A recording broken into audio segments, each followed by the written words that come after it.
Hey, what's up guys, this is Astranox. We got the patch notes and I have the stream summary after this. I'm gonna go through this thing real quick. So let's start it off. But first, if you need to play Epic 7 or other mobile games on your computer, go check out the link in the description. And if you're looking for an affordable phone, a great phone with high performance, check the link in the description as well. Okay, we got some exciting stuff. We have Archdemon Mercedes. They're calling her Archdemon's Shadow. We have quite a few very powerful raid-up banners coming up as well. A ton of quality of life changes. So we got episode 3, chapter 5, Wittenberg of the past. And we, let's see here. We got the specialty change of Carmainerose. I thought it would have been Misty Chain. And to be honest, Misty Chain would have been better for, you know, early game players, mid game players, because Misty Chain is great for Wyvern. But Carmainerose is a hero that you're going to be using, you know, in Golem, which is not the hunt that you want to farm too much of, because the value of the stats are not that great. So you got some, this is the vendor here, the AP exchange, and there's a ring, which is really good health set. And like I said, this is coming from Golem, right? The health set, and you don't get that much value out of 15% health. But some heroes, you definitely want to stack health on them. So yeah, you could go for a health set. But look at this, man. Main stat with the substats are very good. Great combination. Good luck with the rolling, guys. We got special side story adventures in a winter wonderland. This is the 3rd week. Go farm this stuff, guys. Get your rewards, your catalyst. Get your MolaGora. There's 4 at the end when you finish the story. And yeah, you get the artifact from here. You get more currency. You just need to limit break it. You don't need to enhance it. And this is what it looks like. My God. Yeah, it's very colorful right there. And what else do we have in here? Most of the stuff I'm going to be skipping because I'll cover them during the stream summary. They have better like pictures. So yeah. What else do we have? So here, Starlight of Hope. If you want to give friendship experience to a hero, a fire hero, well, you use this Starlight of Hope item, which is good. And yeah, definitely get all your catalyst, MolaGora, Covenant Bookmarks, and the artifact charms. Specialty change, Zealot, Carmainerose. I'll talk about her in a few minutes. So, man, like, the look, though, that definitely changed, man. Like, yeah, it doesn't have too much clothes anymore.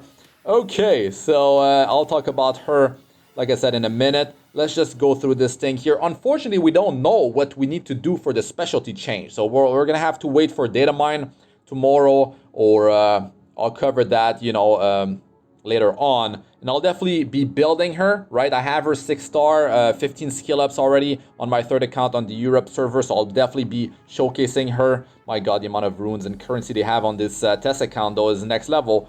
So we got Sirmia, border coin rate up. Sirmia is so good, man. You want to delete someone? Sirmia is the way to go unless you're attacking ice. Selene with secret art, storm sword. I showcased Selene before. Man, she is so good. I have her maxed out, 15 skill ups. I have her artifact maxed out. I went all in on my 2nd account to properly showcase her, and I felt like that artifact, man, needed to be maxed out. So as a free-to-play player, it was definitely rough, but I had a lot of currency saved up. I had to refresh the secret shop so much. We got Japanese media update for you know, the voice pack for Alencia, Operator Secret, Fairy Tale, Tenebria, Adventure, Raz, and Dollmaker, Pearl Horizon. And if I'm missing something huge here, let us know in the comment section, guys.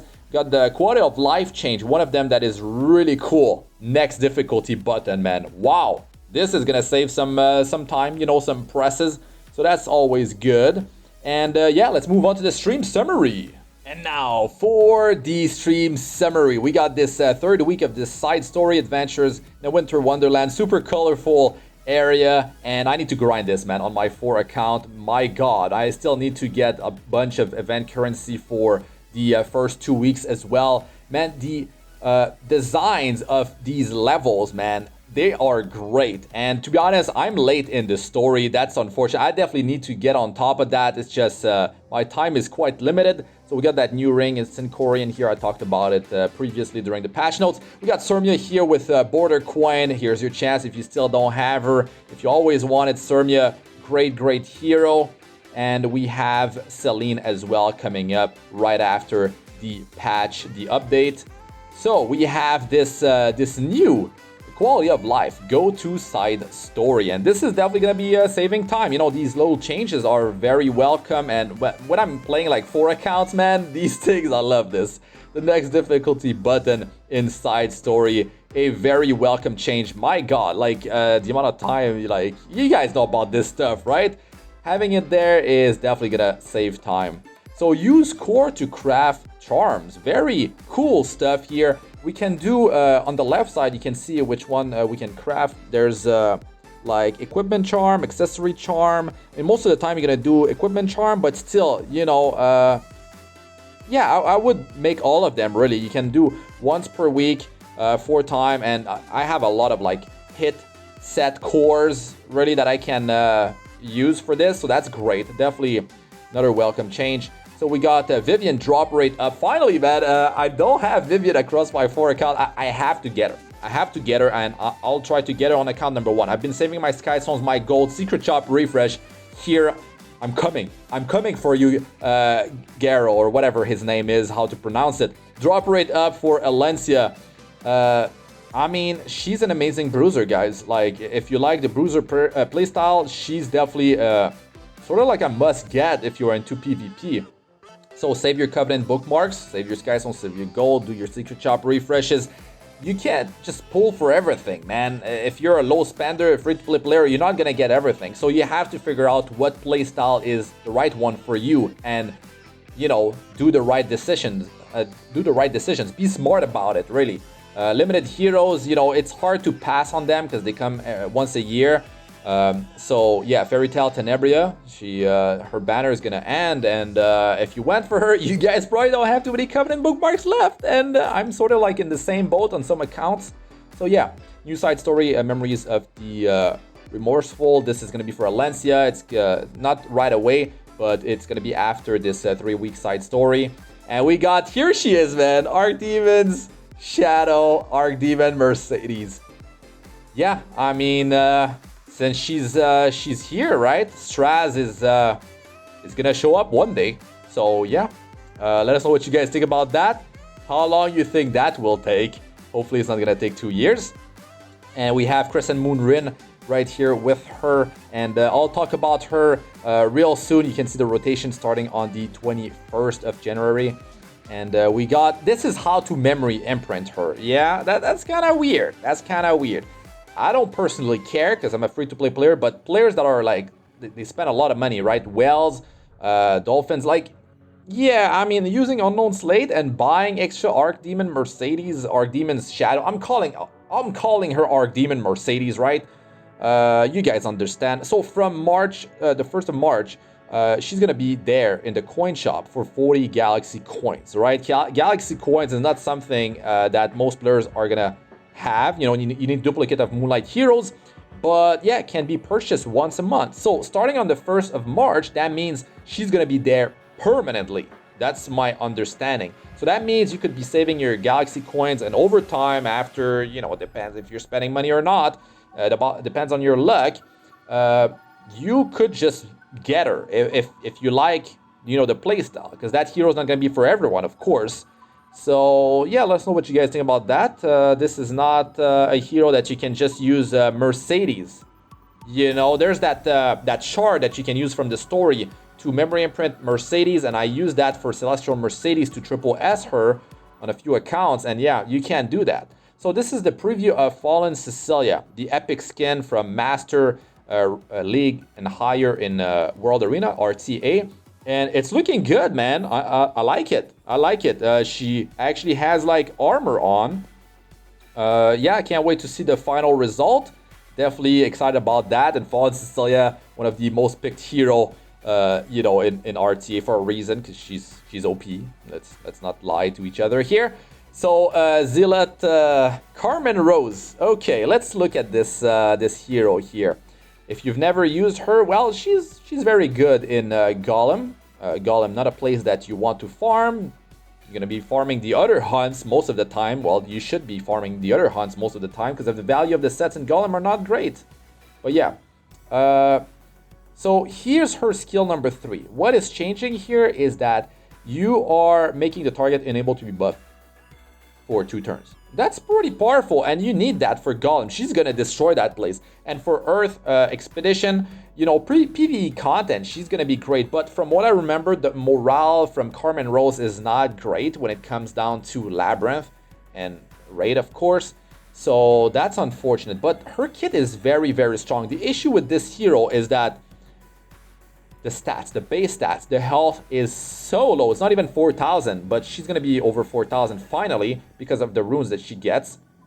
So you got defense 10% increase, 15% HP increase from the runes here. You got crit damage increase 10% from the speed rune. So that's some good stuff and much needed you know, stats for her. And her defense will actually be over 700. So you could be going for defense percentage for her if you need to boost her survivability, but she gets defense buff, you know, from her skill number 3, so you've got to keep that in mind. So if you're going before the enemy goes and you have that defense buff on yourself, and you can extend that to 3 turn with the soul burn on skill number 3. Yeah, and she's got sustain on skill 1. She gets some health back as well. It's not that big, but it helps. So other runes here, we got effectiveness increase when you're attacking an earth target, right? You got 2 different runes and boosting your effectiveness for a total of 50%. So in terms of, you know, stats, that is really good. And we got more damage when you're attacking a target that doesn't have any buff, 10% more damage, which is welcome. I mean, more damage is always good. And then skill number 1 here, this is interesting. Actually, unhealable for 1 turn with a 60% chance is very good for Golem because, you know, the tree guy, which I forgot his name, sorry about that, the tree actually removes all debuffs and heal the boss. Actually, sorry, he heals first and then removes the debuffs off of the golem, the boss. So by having unhealable, you're blocking that heal, which is really good to speed up your run. So yeah, very nice there for golem, and I mean it's gonna be good for PvE content. I'm gonna try her out in PvP. We'll see what we can do with you know, Zealot Carmainerose. So here, the skill number 2, decrease combativeness by an additional 5%. So skill number 2, after skill ups, reduces combativeness of the target by 55%. Very powerful stuff. You get speed buff, you put speed down debuff on that that target, and skill 2 hits even harder than skill 3, especially because you have attack buff, and you might have greater attack buff. Yeah, I mean, the chance is low, 5%, but it's there, and greater attack buff is very powerful. I mean, you could have Mascot Hazel in the team, which is going to give greater attack buff. Yeah, it's 5%. It's something, right? You know, you get attack buff, you get defense buff from this skill. You remove all buffs from the target with this skill 3. Like, her kit is insane. Carmainerose always had an amazing kit, but her base stat, survivability-wise, it's really rough. So one of the runes says that you increase the combativeness of the ally with the highest attack by 20% when you successfully dispel. So that's how she looks during her skill number 3. Very nice. So yeah, Carmainerose, Golem, yeah, definitely gonna be great. You know, getting more stats and getting some extra stuff, utility in her kit. A very powerful hero. Archdemon Mercedes, Archdemon's Shadow, Dark Mage, finally here. So she's got the same artwork as in the story, and I mean, didn't change anything here. So for the stats, we got a lot of defense and, you know, lower amount of health. That's the usual for mages. She's the Aquarius star sign. So survivability wise, it's good with her passive, especially. I'll talk about that in a minute. She's getting effectiveness as well, 18%. So that's good considering the fact that she's got debuffs as well. So you got health for top and bottom, and you've got attack percentage for herself. And her skill number 1, you can apply this new mechanic in the game called Seal, which means the target will have its passives disabled. It cannot activate anymore. So after skill up, 75% chance to apply Seal for 2 turns. I don't know why they wrote like 75% chance each, because it's only happening once. So you also deal damage after that, which is great. Normally you're dealing damage and then you're applying debuff. So that means you don't have to worry about evasion, you know, missing your attack. So that's really, really good right there. So you're building focus, and focus, when you build 5, you can use skill number 3. So that's something, right? Like, you can't use skill number 3 straight off the bat. So you need to build her like on counter and trigger dual attack if you want to build that focus faster. And it's going to be a hero that you need to build like more tanky, like a bruiser, so she stays in play longer, because you're not going to make things happen instantly. Soulburn increased the chance to 100% chance, so that's really good for 10 souls. And now, for this is how it works, right?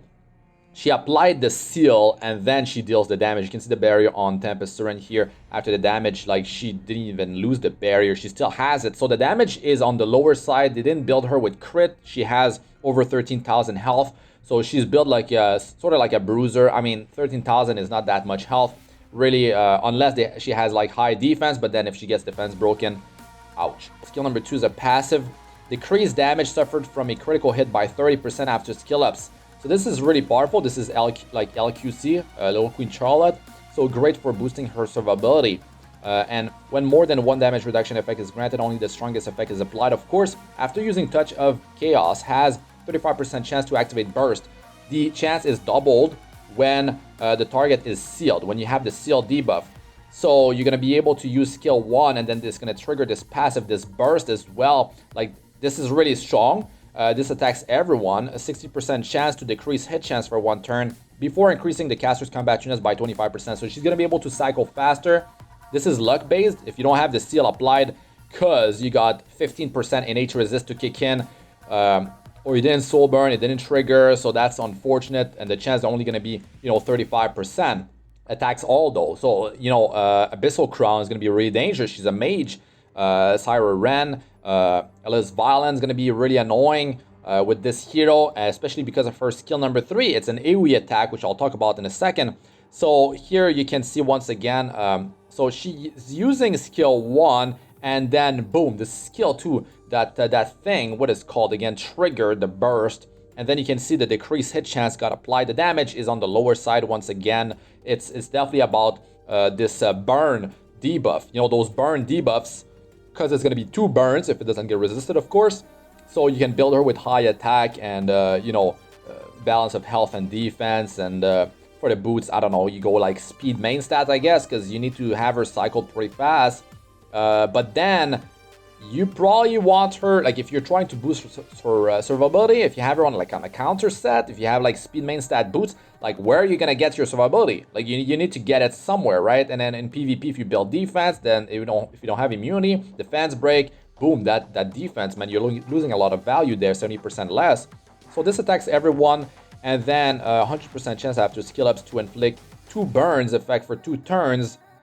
So that's why you need to have attack built on this hero if you want to deal damage with the burn. This skill cannot trigger a counter attack, and the great thing is that you get an extra turn, so you can do a pretty sick combo of skill 3 when you have, of course, the 5 focus, because you can't open up with this thing, and then you use skill 1, and then you trigger the passive attack, the burst. So that is an AoE, a single target, and an AoE potentially. So that means with Abyssal Crown, that's really cancerous. Like, a lot of stuns or debuffs because of Syra Ren, or you're removing buffs because of Elis Violence.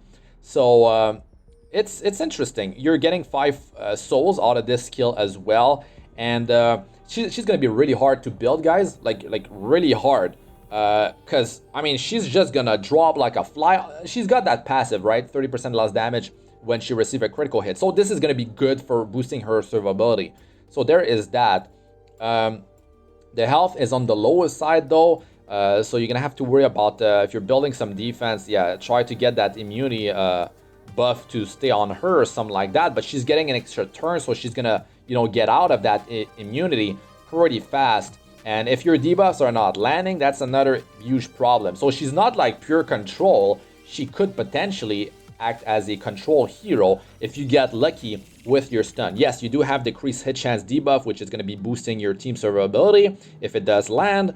And that seal mechanic, I mean, is really interesting though. Like, it's unfortunate on a skill 1. Could you imagine if the seal was like a passive effect? As long as she's alive, it's happening. That would be overpowered. So they made this hero not overpowered from the look of it. Yeah, we'll have to wait and see. Definitely not a hero you're going to be bringing everywhere. Not for everyone's, it's not for everyone. It's not the playstyle of everyone. In terms of damage, the multipliers, they seem low. It seems to come out of the burn. So yeah, most of the damage will come out of that. And you can't go like full damage on her when you're trying to like keep her longer in play, because you know you need to build up to that skill number 3. You can't have it available straight off the bat. She's going to be available on the 21st of January. So yeah, let us know what you guys think about this hero. Are you going to be summoning for Archdemon Mercedes, Archdemon's Shadow? I'm going to be summoning for her. I'm going to be plus 15, and we'll see how she performs. But you're not going to have that skill 3 ready straight off the bat. And then if you're relying on counter set and you know, dual attack to build that focus faster, well, that's luck based. And then you got the 15% NH resist that you have to worry about. Yes, she's dark, so you don't have to worry about elemental disadvantage, you know. But the great thing here, though, the skill 1, at least like you're applying the seal before dealing the damage. I love that. This is great. But most of the time you're going to be using skill 1, you know, skill 1, and then hoping the seal lands, and then you're getting that burst to trigger from the passive. So yeah, it's gonna be interesting, right? Longer battles, bruiser hero. If the damage suffered from a critical hit, you know, the damage reduction worked for your allies as well, like LQC, that would be nice. I mean, not the whole 30%, but some of it, at least like 15% would be cool. Definitely gonna be cancerous with Abyssal Crown if you get lucky, man. Those stuns, those debuffs from Siren as well. It could definitely be super annoying, but it's luck based, and yeah, that's definitely a big problem that I see. So I'll definitely try her out and let you guys know, review this hero, and we'll see how she performs. So if you enjoyed the video, don't forget to smash that like. If you loved it, consider subscribing to the channel. I'm Astranox. Good luck with all you do. Peace out for now.